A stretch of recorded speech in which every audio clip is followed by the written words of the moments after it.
What is up, guys? 10 Vidman here, and I'm bringing you a UU battle, the fucking man himself. This is a game I had of NBZ, and as you can tell, he's got his classic team here, the 5 guys and the Gigalith. And he asked for UU, and he rarely plays like by full tier, and he's got that team where where anything and everything can happen. I mean, there's only technically 3 UUs in this team. Those are Arcanine, Nidoking, and Azumarill.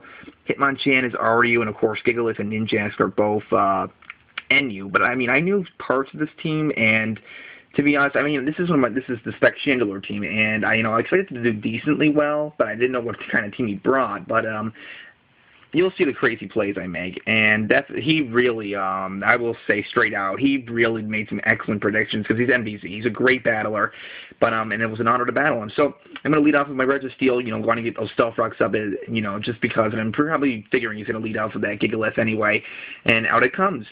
And, Gigalith is a standard Stealth Rock Pokemon, so he's probably going to set up his hazards right away. I want to get rid of those Stealth Rocks as soon as possible because, Chandelure is pretty much the crux of this team. And he's going to set up Stealth Rocks of his own.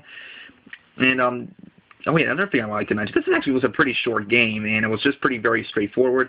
But I'm going to withdraw my Registeel. I was expecting the Earthquake and go into my Blastoise, because I know my Blastoise can take it decently. And I can take this opportunity to either try to burn him or Rapid Spin away the rocks.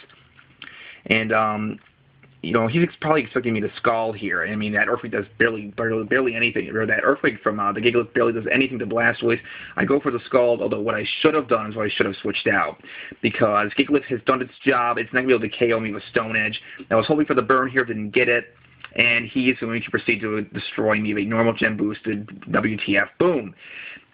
And, that's the thing that I love to do. And, of course, it's not my specialty. It's actually a standard set on Gigalith. So after he goes down, he's going to, that explosion will be able to tear me apart, and I really should have seen that coming. I could have switched to the Chandelure and just let him explode and keep my Blastoise alive, but unfortunately I didn't take that approach, and I just go into my Scarf Pokemon, which is my Crocodile, and this was a free switch that could have brought in anything he wanted. He brought in his Azumarill, and this Azumarill, I really have nothing for it.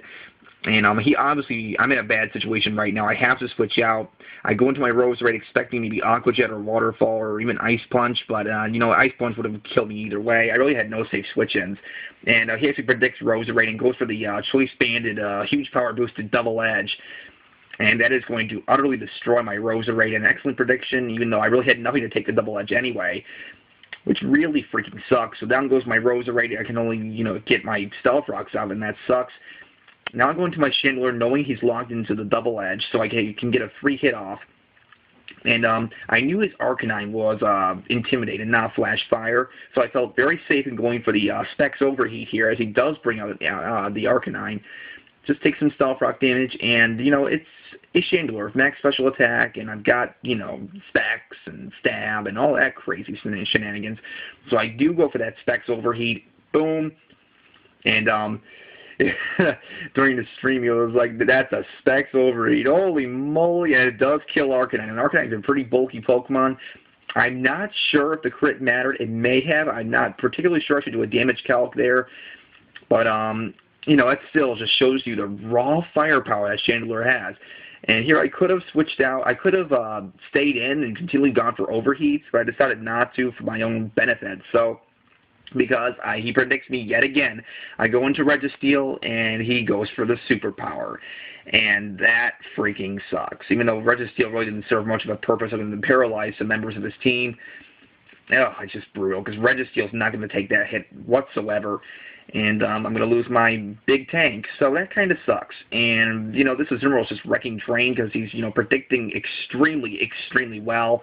There's really nothing I can do about it either, just because I just don't feel safe staying in, and why should I? It's NBZ, why would I do that? But out comes my Machamp, knowing I can take at least any hit, and I can go for a sub on the switch. He switches out, and he goes into his, what is this again? That's right, his Nidoking. And unfortunately, I don't have a life over anything since I'm a sub Machamp. And if I were, Bandit or Life Orb, I probably could have done some work. But unfortunately, being a sub variant, I run leftovers, and I really can't do much to it in the process. He's going to go for Earth Power, which is his most reliable move. And of course, it's easily going to break my sub because he's most likely a Life Orb variant or even Scarred for specs. Not really sure, but I'm going to go for the Ice Punch, knowing it's my best option. I could have gone for Dynamic Punch and confused it, but it was too gimmicky. I really didn't want to do it. And unfortunately, Ice Punch does not kill, which I didn't expect anyway because I'm, leftovers and not Life Orb. If I were Life Orb, that would have killed. Fortunately, just do not get it. And he goes for another Earth Power. And I'm pretty confident that my Machamp can live at least one more hit. And because Machamp has a pretty decent special defense, and but unfortunately he gets a crit, and I'm pretty sure that mattered, and that really sucks. And now I go into my Crocodile, and what I really should have done was lock myself into Crunch, because I know he still has Ninjask, but I locked myself into Earthquake instead, which was probably the stupidest play I could have made, because I'm thinking, well, right now I lost because of that crit. So down goes the Nidoking to do the Stab Earthquake, going to get a Moxie Boost, which is going to not matter at all if he brings in the Ninjask, which is a choice-banded one, by the way. It could have finished me off right here, since all I have left is Crocodile and Chandelure, which can be easily decimated by Azumarill. He decides to bring in his Hitmonchan, which is a unique one. It has an interesting EV spread. He goes for the Mach Punch, hoping it'll kill. It does not kill Crocodile because, it's Mach Punch. And Crocodile is decently bulky. It can take at least maybe one priority move from a non-overly invested Pokemon. I go for the +1 Earthquake, and this actually just brings it down to a closer game. And since Hitmonchan goes down, he's down to his last two pokes, which are his Azumarill and Ninjask. He hasn't even brought that out yet. But out comes the Azumarill, and of course that is going to completely tear through the rest of my team, both being Water Weak and Banded Aqua Jet. Ugh. Azumarill is a huge threat in UU. It's nasty in OU. It's just an incredible Pokemon. I posted a couple battles with Azumarill, if not, more than one. But I'm probably gonna retire this team for a bit, seeing how weak it was to just this team. But guys, after read this Aqua Jet, that will be the game. So this is actually only the second loss I posted on my channel. I just don't like posting losses because they're usually terrible losses. But this was a close, regional game. It's NBZ. I mean, I lost with honor here. This was 5 guys in the Gigalith. I lost with honor, but that was a really good game, Zed, and you played like a pro as you always are. So great game. I'll leave a link to his channel in the description. He has a lot of subs. He's got like 18,000 subscribers, and I was really lucky to catch him at his stream. So hope you guys enjoyed. Like, comment, sub, and later, guys.